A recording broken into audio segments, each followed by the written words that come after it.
Seja bem-vindo ao podcast Pão e Vinho. Aqui a sua vida será edificada. Para saber mais sobre a nossa família, acesse nossas redes sociais, @Pão e Vinho Ministério. Fique agora com a palavra e até a próxima. Abra sua Bíblia aí comigo, em Mateus capítulo 4.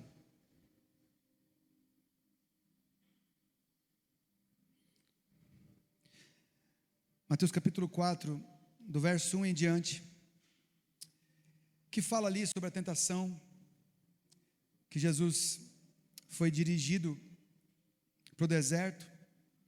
Todos conhecem esse texto, mas eu queria que você lesse comigo.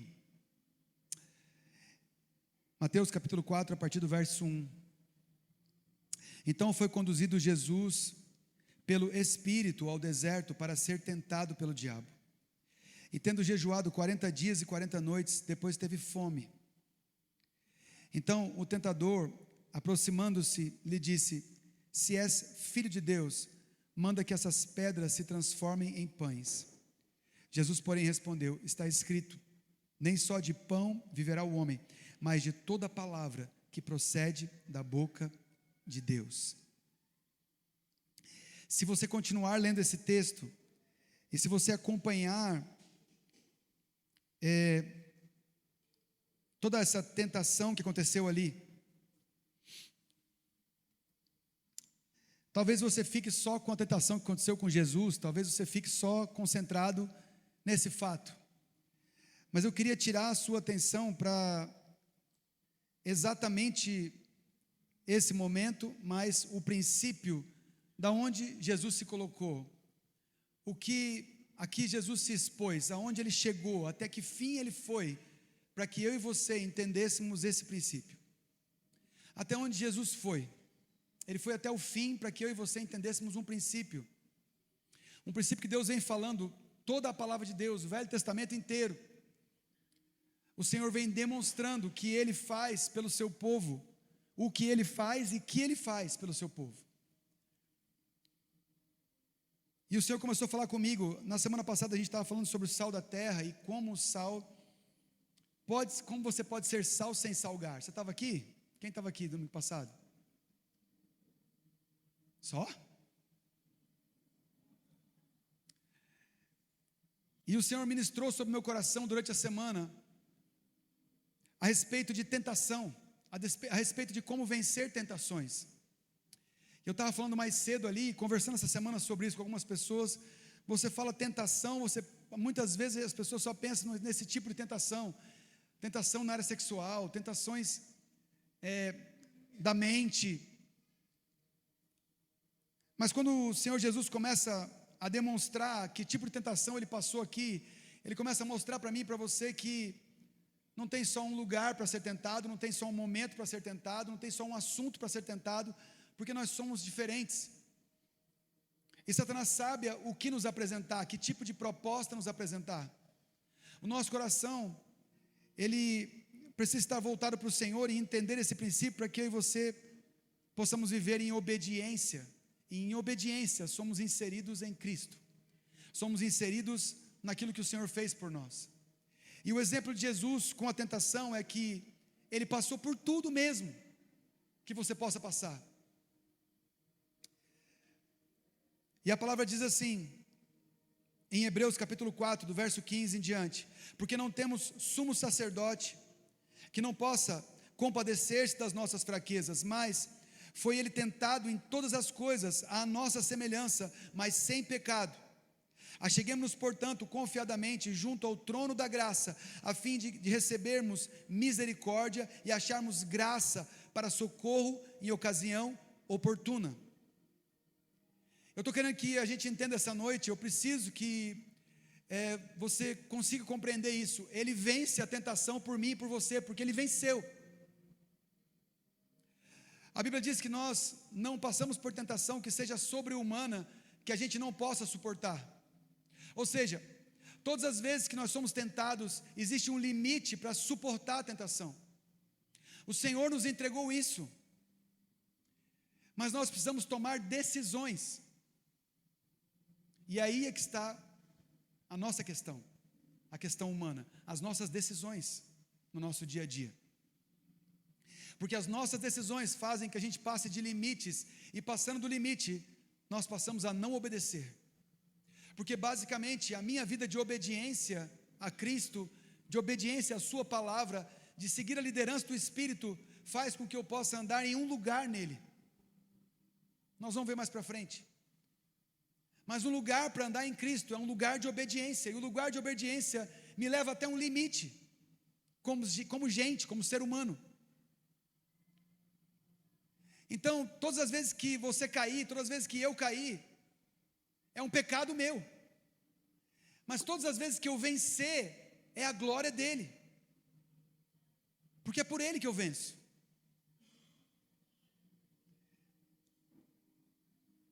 Primeiro Coríntios capítulo 15, lá no verso 57 diz assim: mas graças a Deus, que nos dá a vitória por intermédio do nosso Senhor Jesus Cristo. Ele venceu a tentação e o pecado em meu e seu lugar. Eu não sou herói, você não é herói, ele é o herói. A Bíblia nos chama de mais que vencedores em Cristo, porque ele venceu.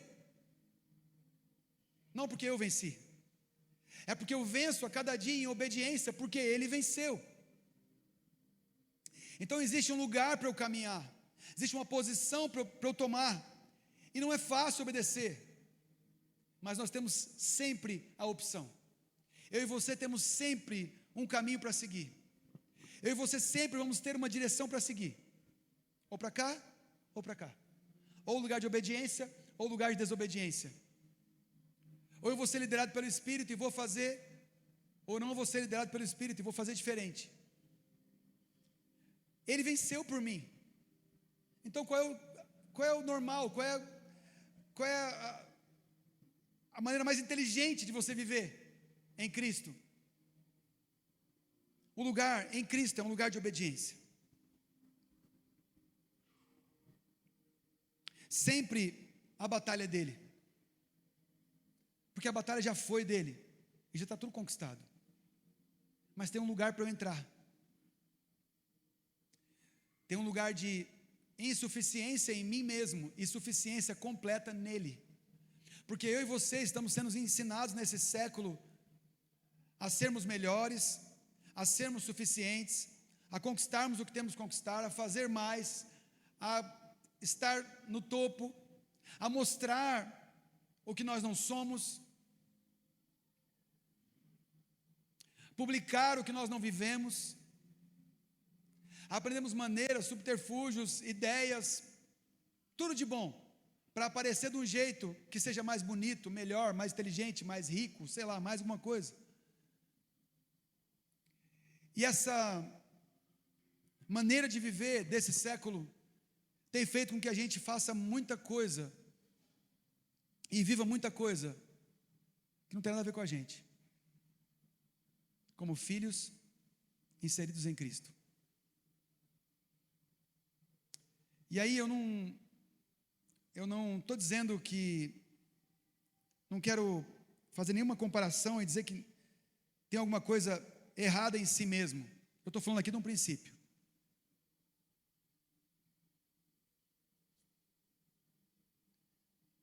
Ele venceu por mim e por você. A batalha é dele, não nossa. Como que eu entro nisso?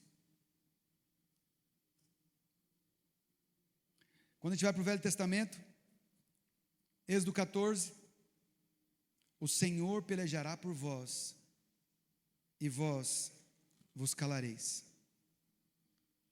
O Senhor pelejará por vós, e vós vos calareis.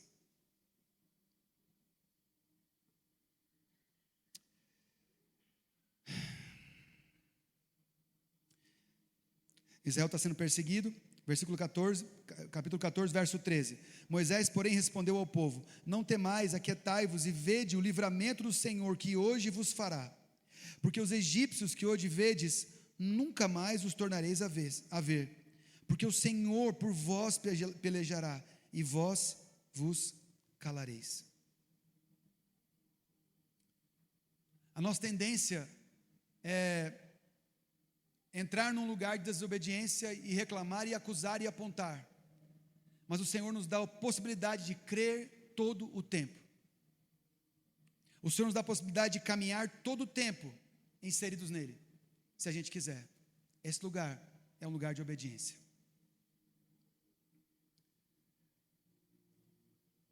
2 Crônicas 20, a partir do verso 15, diz assim: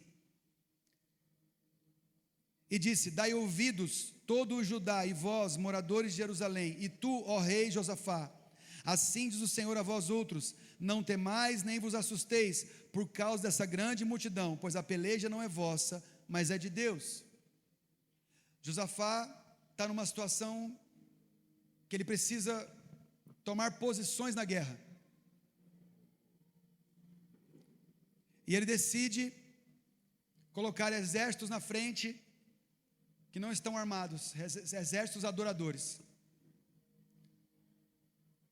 Coloca a sua equipe de levitas na frente e começa a adorar. Em meio à adoração, ele está chegando em cima de um monte para ver um vale, para participar de uma guerra, e o Senhor já avisa para ele que essa guerra já está ganha, que o Senhor ia vencer essa batalha para eles. Mas Josafá precisa tomar atitudes, ele precisa ter estratégias. Ninguém falou para ele que ele tinha que colocar a adoração na frente do exército. Ninguém falou para ele que atrás iria o exército e na frente iriam os adoradores, à frente iriam os levitas. E eles cantavam, adoravam, levavam a presença de Deus, e quando chegaram os exércitos que iam lutar contra ele, começaram a lutar entre si, e se mataram, e eles desceram só para pegar os despojos, ou os despojos. Mas ele foi segundo uma palavra de Deus. Mas ele não foi de qualquer jeito, ele estabeleceu estratégias, ele estabeleceu uma maneira de viver. Nós não podemos simplesmente caminhar dizendo que estamos em Cristo. Precisamos tomar decisões e fazer opções como quem está. Obrigado por esse amém. Porque na minha vida e na sua vida, todos os dias, existem decisões que precisamos tomar, como quem anda em Cristo. Então o Senhor falou para Josafá, ele estava pano de saco e cinza, estava humilhado diante de Deus, botou o povo para se humilhar diante de Deus. Existe uma grande batalha para vir, mas Deus falou que essa batalha é nossa. Se levanta a palavra de Deus sobre eles, para dizer isso para ele. Ele está temendo a Deus, mas ele fala: eu vou fazer de um jeito, eu vou enviar os levitas na frente, nós vamos fazer assim. E ele tomou posições na vida, ele tomou posições naquela guerra, naquela batalha. Ele não precisaria fazer nada, era só sentar e esperar Deus fazer o que tinha que fazer. Mas Deus falou: vai a peleja, vai a guerra, e a guerra já está ganha. Então ele pensa: se a guerra já está ganha, o que eu tenho que fazer? Render graças ao Senhor.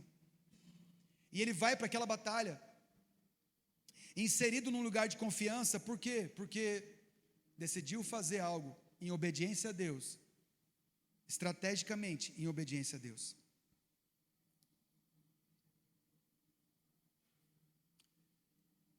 Senhor Jesus, em João capítulo 16, se você puder acompanhar aí.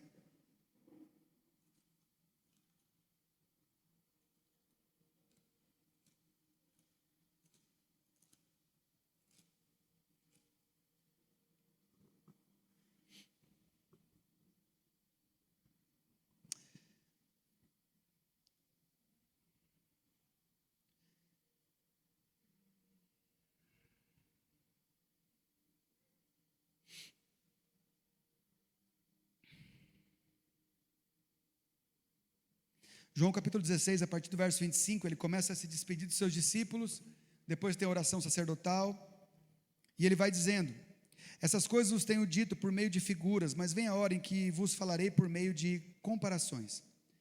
Mas vos falarei claramente a respeito do Pai.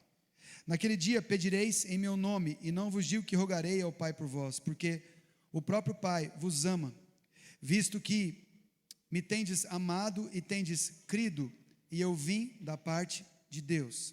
Vim do Pai, entrei no mundo, e todavia debaixo do mundo, deixo o mundo e vou para o Pai. Disseram os seus discípulos: agora é que falas claramente e não empregas nenhuma figura.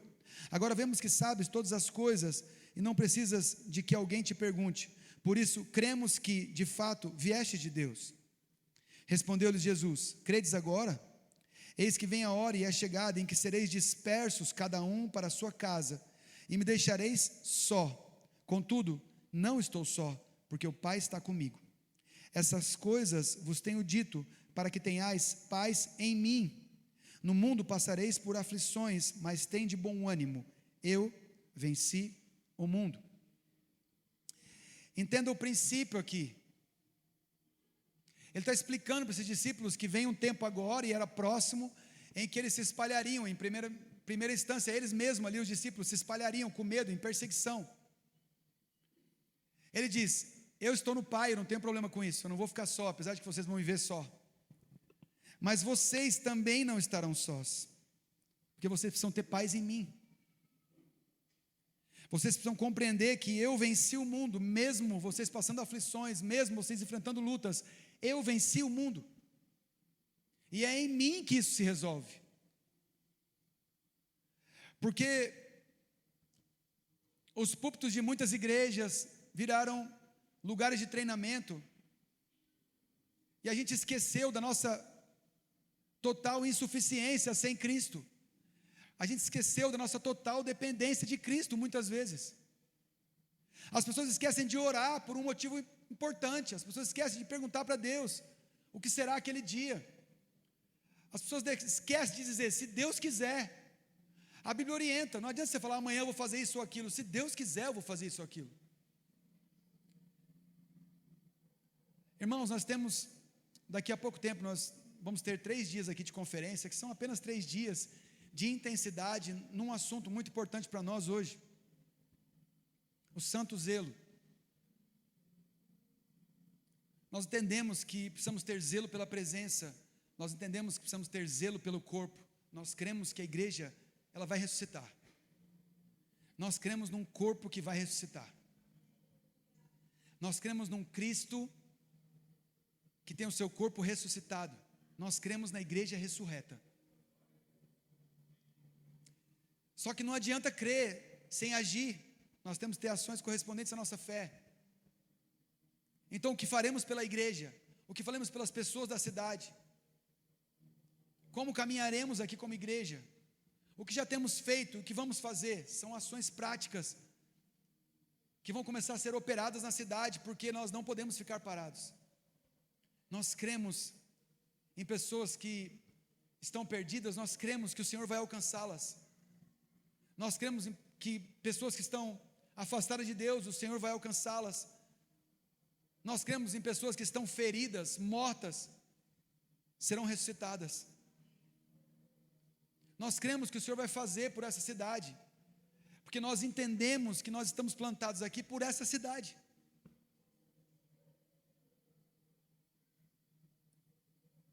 Mas como nós vamos ser um exército que não aprendemos a obedecer, não aprendemos a caminhar num lugar onde nos inserimos nele, nos inserimos na rocha? É só você lembrar de Moisés. Moisés, quando pede a presença, olha que interessante.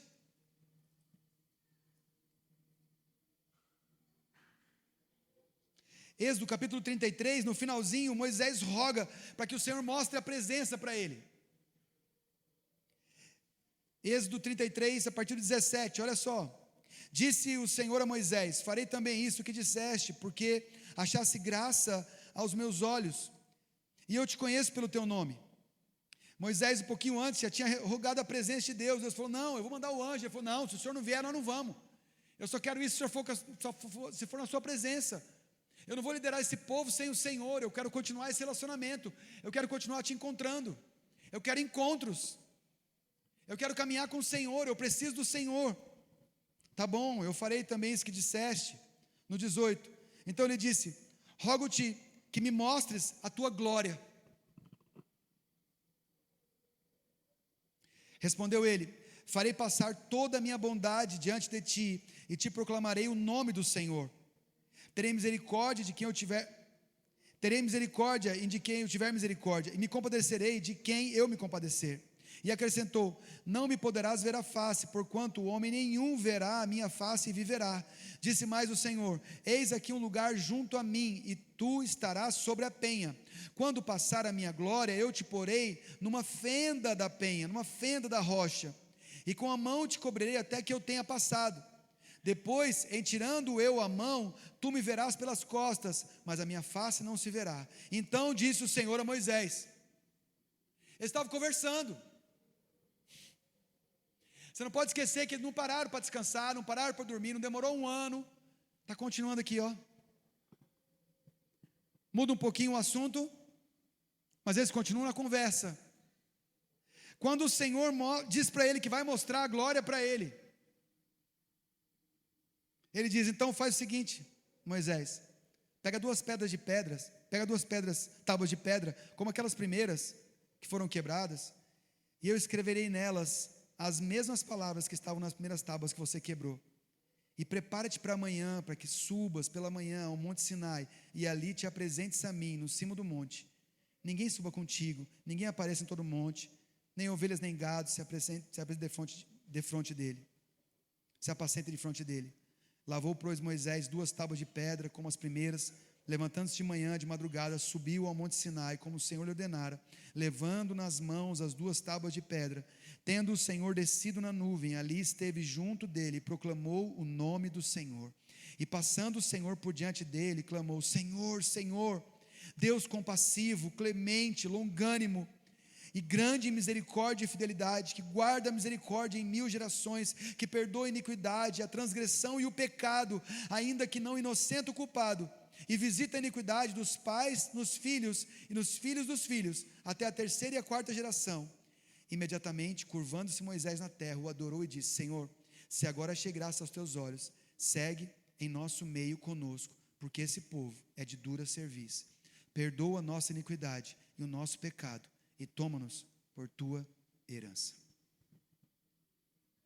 Deus quer ver a glória. Moisés quer ver a glória. E Deus quer ver Moisés de perto. E como Deus faz? Você quer ver minha glória? Então, começa a anotar de novo aí. Vem, traz as tábuas que eu vou anotar para você, que as outras você quebrou. Eu vou anotar para você a lei. Porque eu quero que você ande diante de uma lei para você obedecer. Eu quero que você ande diante de uma palavra para você obedecer. Quer ver a glória? Então vem cá que eu vou te ensinar a ver a glória. É na minha presença, segundo a minha palavra. Então nós queremos posições, nós queremos caminhar de um jeito, e esquecemos que a obediência abre caminhos em Deus. A obediência nos coloca num lugar. A obediência nos planta na fenda da rocha. Quando Moisés é inspirado por Deus, pelo Espírito Santo, para falar: Senhor, nós não vamos sem o Senhor. Tá bom, eu vou fazer isso então. Não, mas eu quero mais, eu quero ver a sua glória. Tá bom, você vai ver a minha glória. Então eu vou te colocar dentro da fenda da rocha, Cristo. Eu vou te colocar dentro do meu Filho Jesus. Eu vou te colocar em Cristo. Eu vou te colocar nesse lugar precioso. Mas entenda uma coisa: você precisa obedecer.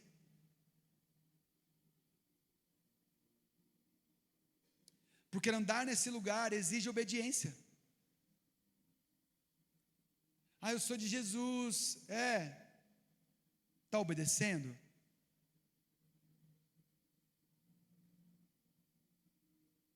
Porque Satanás, meus amigos, cada vez que você cai num pecado, cada vez que você erra e falha, cada vez que você não vence uma tentação, e você diz: eu mesmo vou resolver isso, da próxima vez vai dar tudo certo.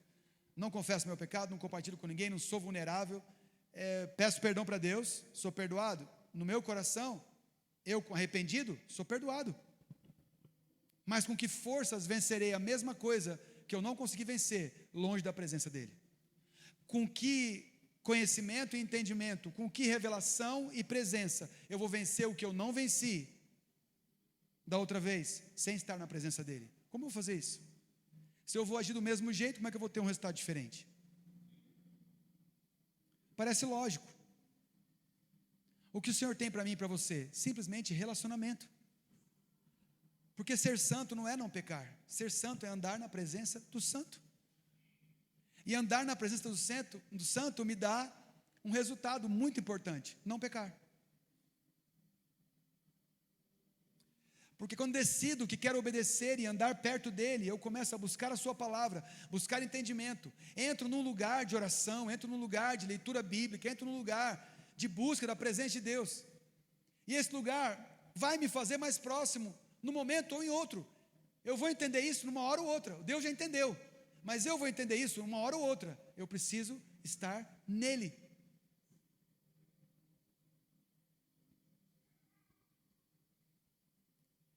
Então tem gente lutando contra tentações a vida inteira, gente que não consegue ter autoridade. Não é para expulsar demônio, não. A pessoa não tem autoridade para falar de Jesus, porque não consegue se livrar de uma tentação. Mas quer falar do Jesus que a livra da tentação, sem optar por ele na hora da tentação.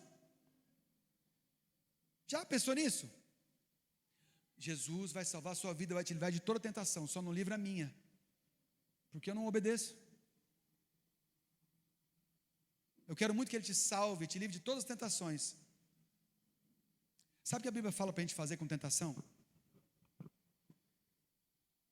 Enfrentar, correr atrás? Fugir. É tão sabido pelos céus que eu não tenho força para vencer uma tentação.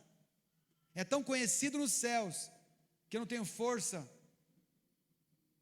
que eu preciso fugir e não enfrentar. Mas é fácil fugir? Sem Ele? Não, eu sou atraído. Eu sou atraído e traído pelos meus próprios desejos desenfreados, pela própria concupiscência, pelo desejo desenfreado dos meus olhos, da minha carne. Se eu não estou nele, eu estou em mim, e em mim só há podridão. Se eu não estou nele, eu estou em mim, e em mim só há perdição. Fica um pouquinho só com você, para você ver. Decida ficar um pouquinho só com você, fica aí uns 6 meses só com você, para você ver o que vai acontecer. Conheço um cara que saiu da igreja e ficou rico.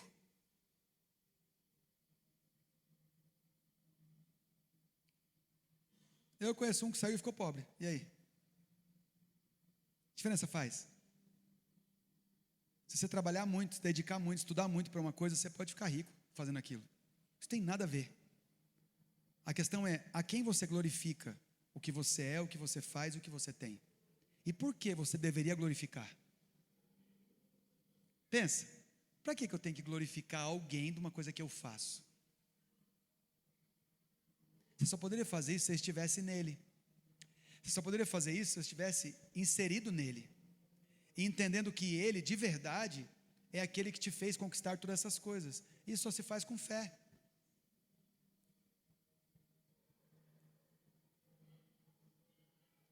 Então parece uma grande loucura a gente aqui reunido, escutando uma pessoa falar. Tem gente que não gosta que eu falo isso, mas não parece uma loucura isso aqui? Passou a passar aqui na frente, assim, um monte de gente sentada, tem que ter cachorro brigando aí fora. O cara passa aqui na frente, num domingo, está cansado, cara. O cara trabalhou a semana inteira, passou o sábado se divertindo, domingo levantou de manhã, foi na feira, comprou um negócio, fez em casa, aí saiu com a esposa agora, foram no supermercado, estão cansados, aquelas 3 horas de supermercado, fazendo compra do mês, passa na frente de uma igreja, tem um monte de gente arrumadinho, parecendo estar numa festa, menos um, parecendo estar numa festa. Quando eles passam, na ida para o supermercado, está todo mundo dançando, pulando, gritando um nome. Quando eles voltam, todo mundo sentadinho, alguém está falando, eles estão todos sentadinhos ouvindo. Ele passa assim, meu Deus, que loucura. E sempre vai ser. Porque o que nós estamos falando aqui exige uma confiança nessa palavra.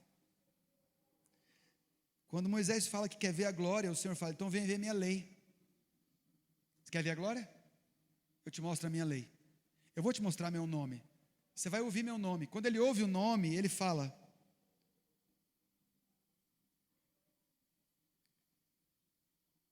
quando passou, ele falou assim, ó, eu vou passar diante de você e vou te dizer meu nome. Quando passou o Senhor por diante dele, ele disse, Senhor, Senhor. Nesse nome, eu creio, Flávio aqui, tá bom? Eu creio, que nesse nome estava incluído, nesse nome que ele ouviu, estava incluído, Deus compassivo, Deus clemente, Deus longânimo, Deus grande em misericórdia, Deus grande em fidelidade, Deus que guarda a misericórdia em 1000 gerações e perdoa a iniquidade e a transgressão e perdoa o pecado, ainda que ele não inocente o culpado. Você vai pagar pelo seu pecado, mas ele perdoa. Ele visita a maldade, a iniquidade do pai nos filhos e nos filhos dos filhos até a 3ª e a 4ª geração. Ele vai até o fim da sua história para te perdoar. Você já leu assim?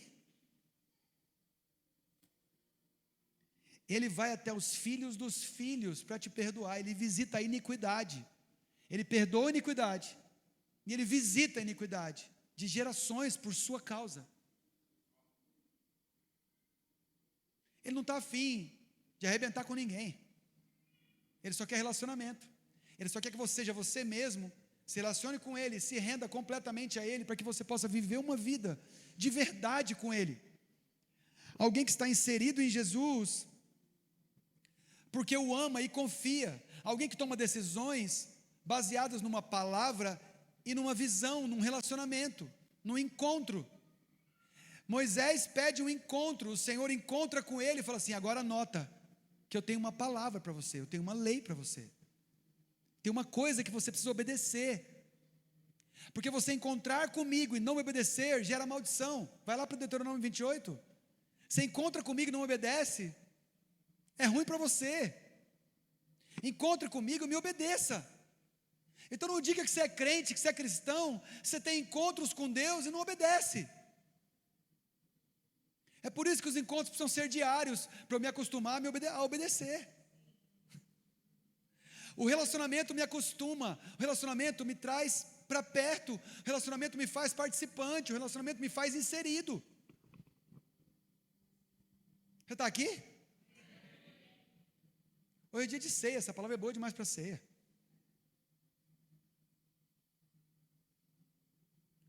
Porque é de grande responsabilidade um relacionamento. Qualquer relacionamento é de grande responsabilidade.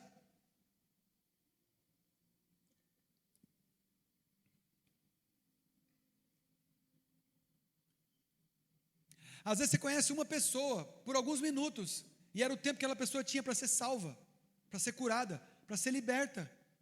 Mas às vezes nós não damos atenção para as pessoas. Nós não cuidamos delas. No limite que elas precisam, nós não cuidamos delas muitas vezes. São pessoas que precisam apenas ser ouvidas.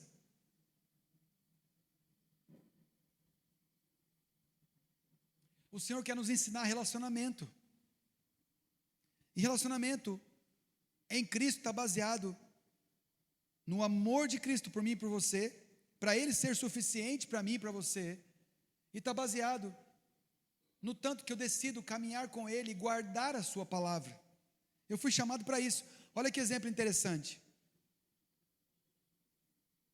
Que tipo de morte Jesus morreu e como Ele foi consagrado na sua morte. Se você pegar em Deuteronômio 23, quem está lendo a Bíblia aí? A leitura anual. Nós passamos ontem por Deuteronômio 23. Olha que interessante. Acerca de fugitivos, prostitutas e usura. Olha o que Deus está lançando sobre o povo, o tipo de direção que Deus está dando para o povo e ordem, lei. Não entregarás, Deuteronômio 23, a partir do 15. Não entregarás ao seu senhor o escravo que, tendo fugido dele, se acolher a ti. Contudo, ficará no meio de ti, no lugar que escolherem, em alguma das tuas cidades, onde lhe agradar. Não o oprimas. 17. Das filhas de Israel não haverá quem se prostitua no serviço do templo, nem dos filhos de Israel haverá quem o faça. Não trarás, olha isso aqui, não trarás salário de prostituição, nem preço de sodomita à casa do Senhor teu Deus, por qualquer voto, porque uma ou outra coisa são igualmente abomináveis ao Senhor teu Deus. Não sei se você entendeu essa frase, mas todo tipo de prostituição, que uma mulher se prostitua, ou todo tipo de prostituição, ou dinheiro arrecadado com relação sexual, homossexual de um homem, sodomia, Deus falou, isso é abominável para Deus, e não traga esse dinheiro para a casa de Deus. Não apresente isso como um voto. Está escrito isso? Está escrito isso, gente? No Velho Testamento está escrito isso? Jesus veio, né? Morreu na cruz, não foi? Só que um pouquinho antes dele morrer, ele está numa casa, lá em Lucas capítulo 8. Abre aí comigo. Nós estamos falando de pecado. Nós estamos falando de Jesus. Nós estamos falando de obedecer a palavra e andar inserido nele, não é isso? Obrigado. Lucas capítulo 8, verso 36.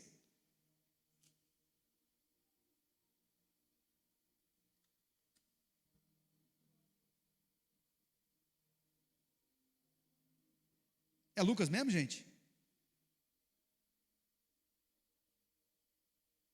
Não, gente, me ajuda aí.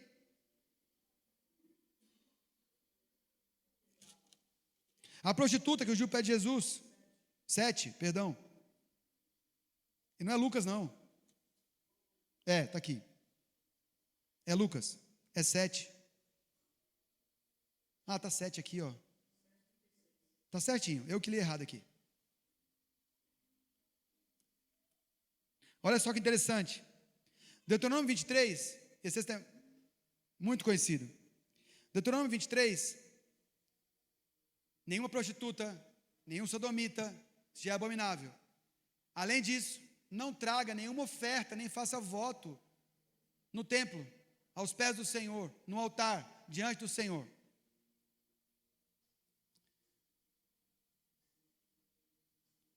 Sete 36. Convidou um dos fariseus para que fosse jantar com ele. Jesus, entrando na casa do fariseu, tomou lugar à mesa. Eis que uma mulher da cidade, pecadora, tem umas versões que fala prostituta, sabendo que ele estava à mesa na casa do fariseu, levou um vaso de alabastro com unguento. E estando por trás aos seus pés, chorando, regava-os com suas lágrimas e os enxugava com seus próprios cabelos. Beijava-lhe os pés e lhe ungia com unguento.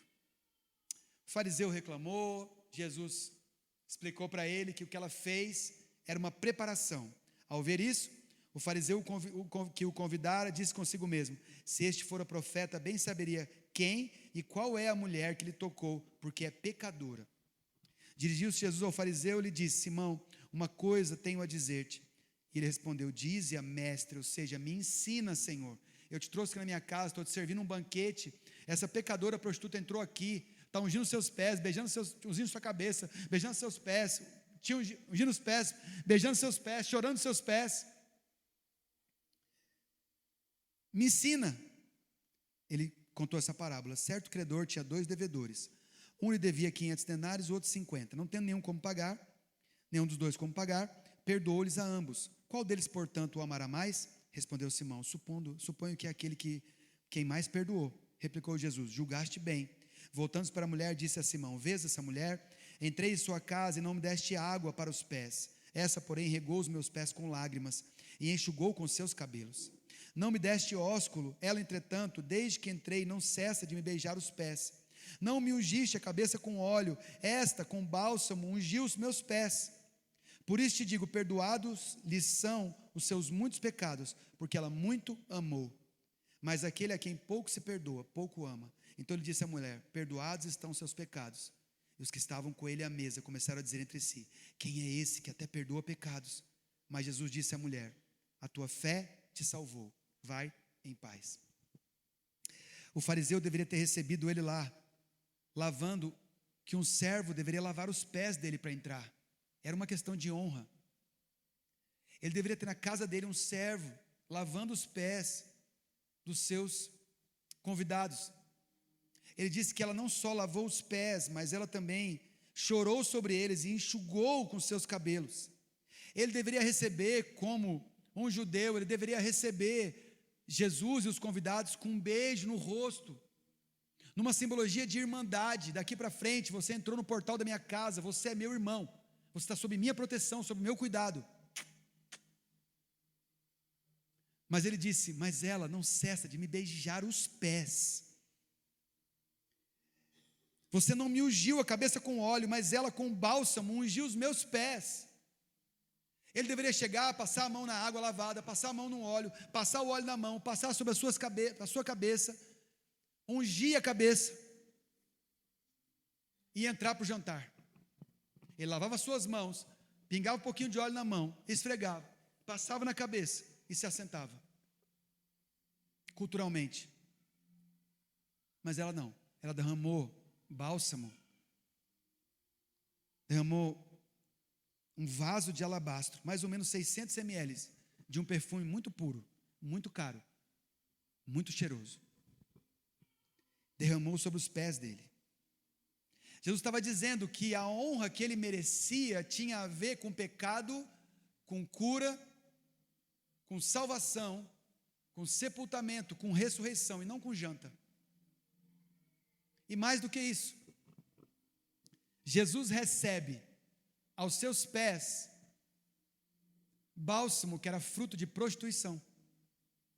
Porque como uma mulher prostituta ganha dinheiro? Se prostituindo.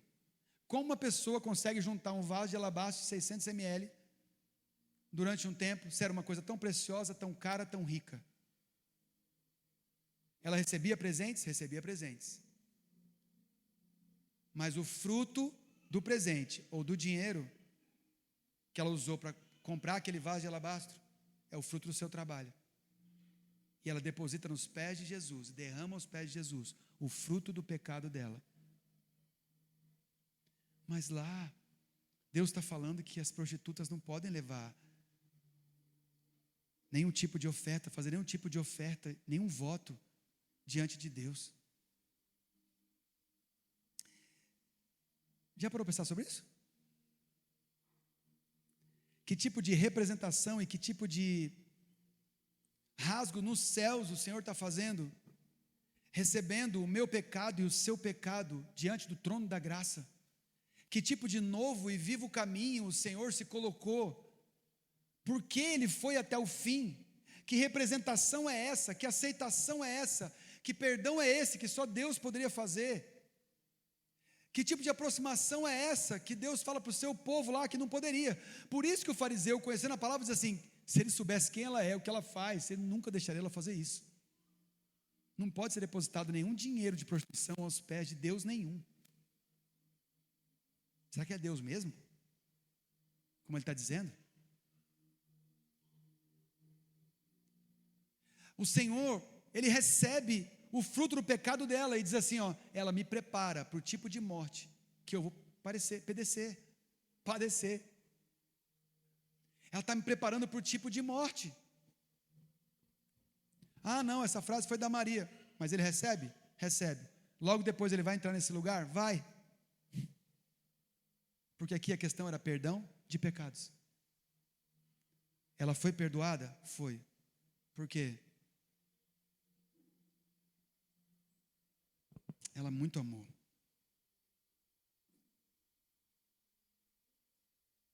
Ela foi perdoada? Foi. Porque muito amou. Ela decidiu se colocar num lugar.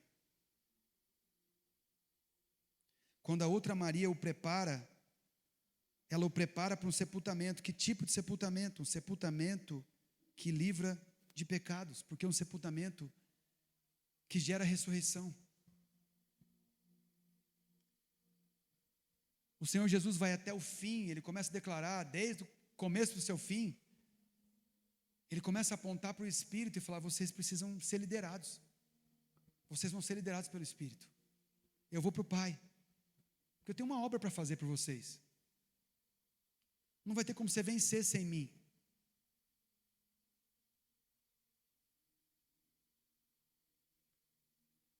Ele foi chamado para receber aos seus pés o meu pecado e o seu pecado. Então, andar em vulnerabilidade com Deus é andar na presença de Deus. Não tem como você andar em vulnerabilidade com Ele sem estar na presença. E eu e você fomos chamados exatamente para isso, para entendermos que não somos suficientes sem Cristo. Nós somos ramos de uma videira, como está lá em João 15. Nós só vivemos porque precisamos estar nele, permanecer nele.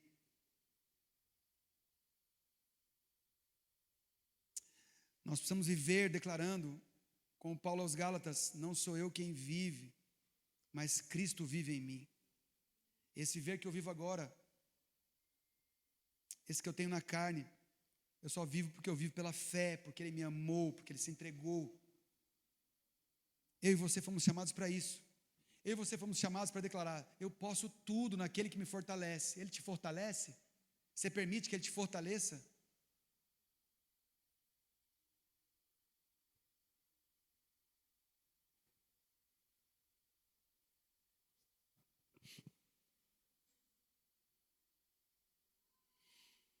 Vou terminar.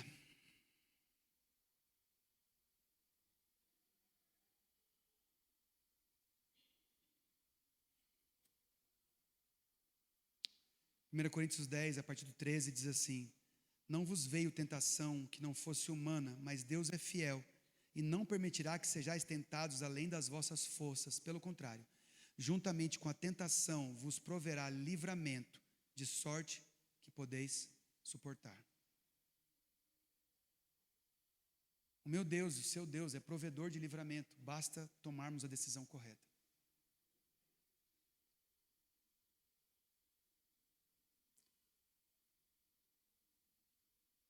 As nossas declarações, elas são muito importantes, mas com que base nós declaramos? Com vida? Ou declaramos declarações estéticas? Porque também estamos sendo muito ensinados nesse tempo, devemos declarar, devemos falar, é verdade. Mas que tipo de declaração? É uma declaração com vida? A base da minha declaração é a minha vida com Deus? Ou a base da minha declaração é uma frase, é uma estética, é algo que está escrito, é o que te ensinaram, é o que tem que ser? Porque eu e você fomos chamados para ter uma vida com Ele, e aí declararmos.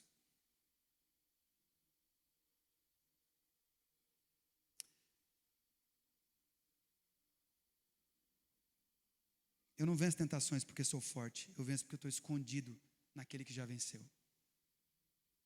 Eu e você fomos chamados para isso. Vencer por aquele que já venceu. Você está aqui?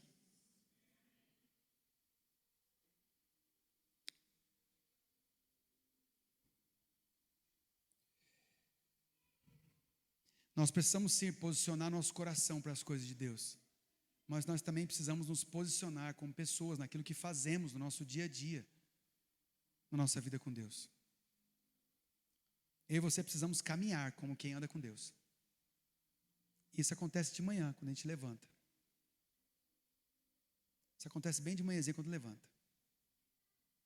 Nessa vida aqui, acontece quando a gente levanta. E vai até o final do dia antes de deitar. E Deus ainda aproveita o nosso sono para falar conosco, para ministrar sobre nós, para nos dar visões, revelações. Porque Deus é bom. E esse é um dom. Agora, quando levantamos, quem quiser acompanhar, o Lucas pode acompanhar, viu? Quando levantamos de manhã, nós temos uma vida para viver e decisões para tomar. E as nossas decisões, elas precisam ser baseadas do lugar onde nós estamos.